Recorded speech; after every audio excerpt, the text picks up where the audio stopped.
The Apple Watch Series 3 was my smartwatch of choice for the past couple years now. How does it stand up to the larger bezel-less Series 4 or 5 or Watch SE? Does this first generation square design stand the test of time? Will it get software update for another year? These are the questions we're going to ask. Welcome to Tech After Dark.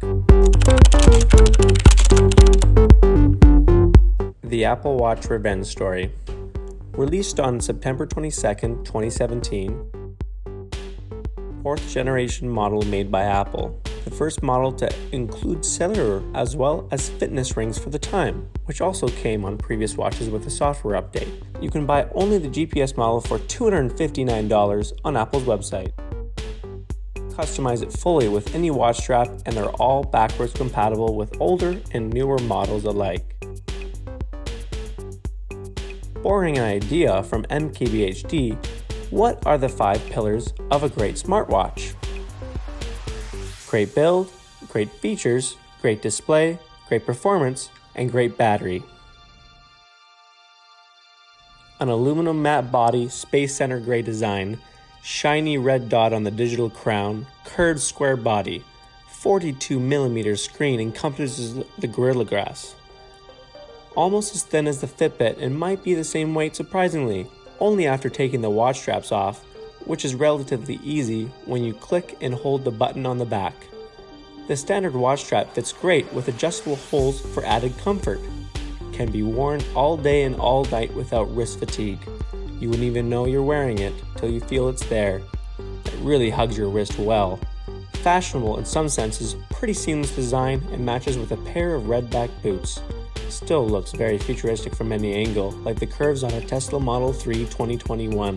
This watch has quite a few nifty features that they've added over the years, and comes standard when it was released. A very satisfying digital crown that manipulates scrolling, going home, and even triggering Siri. You can even press the crown and home button at the same time to screenshot if that's your Kia Forte. Well, I always love the stinger, but what can you do when the honey gets too sweet?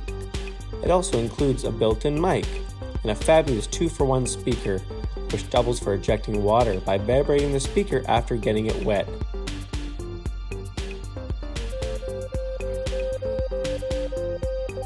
You can use a watch anywhere, like leaving the shower or swimming at the pool, or even a hot tub. It has a water resistance of up to 50 meters, which is pretty impressive. I still get worried though when I drop it in water.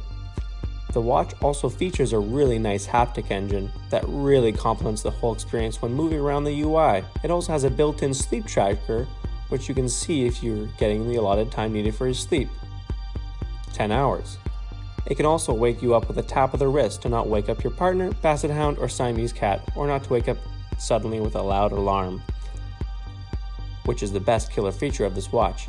You can even add your credit card to the watch to pay with NFC. This display is super nice to look at.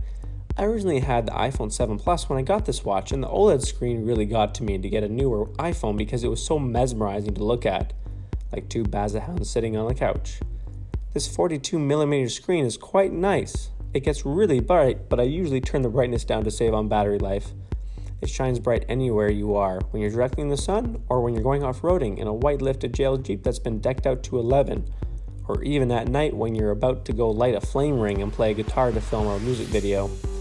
It's always pleasant to look at, especially the dark inky blacks really look nice anywhere. The text is big enough to read if you bump up the size and the settings. The square design still looks super nice even if the newer watches went for a more rounded corner, newer design.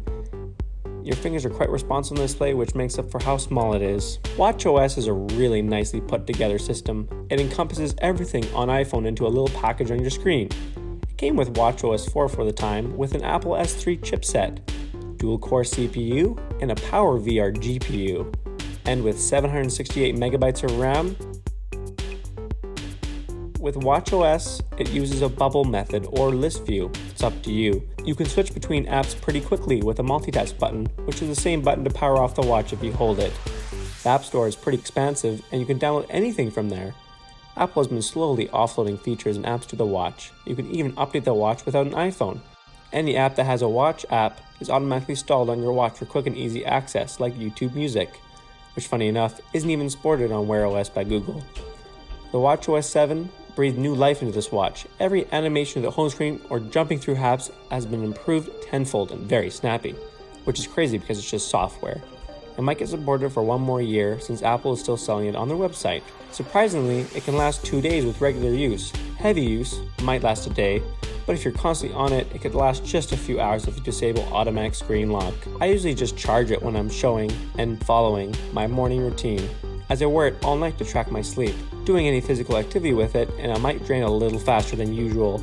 Maybe an hour of use might drain it by 20%, but I'm quite pleased with it. Sometimes I chance it and try to bring up skiing with me for a weekend. The Fitbit can last about a week though. The watch can only survive so long as the screen is pretty intensive on the Apple Watch, and the constant updates that sync with an iPhone is a lot to handle. I've never tried out cellular, which could cause your battery to drain drastically if you started calling too much and constantly pinging the Starlink satellites. I think this watch has really served me over the years, and I'll be continuing to use it. I'm anticipating 1 or more year of software updates, which would make it to be up to watchOS 8. I might switch to Series 6 when that comes out to complement my iPhone 13 Pro Max Ultra with 120Hz, but I'm very pleased with it. A bigger screen and faster performance might be nice on the newer ones, but I'm very happy with this watch for now. I highly recommend picking this watch up for cheap on the used marketplace if you want a little less screen time on your iPhone, or you don't want to interrupt a conversation with someone. A quick glance is always nice. I would recommend getting the cellular model though, as it includes 16GB of space, and for software updates, it's a must. But if you want to get a new one, you'll only be able to get the GPS model on Apple's website. Strangely, it doesn't support Android or any other phone, so you can only use it with iPhone for now. Thanks for watching, and I hope you enjoyed my video.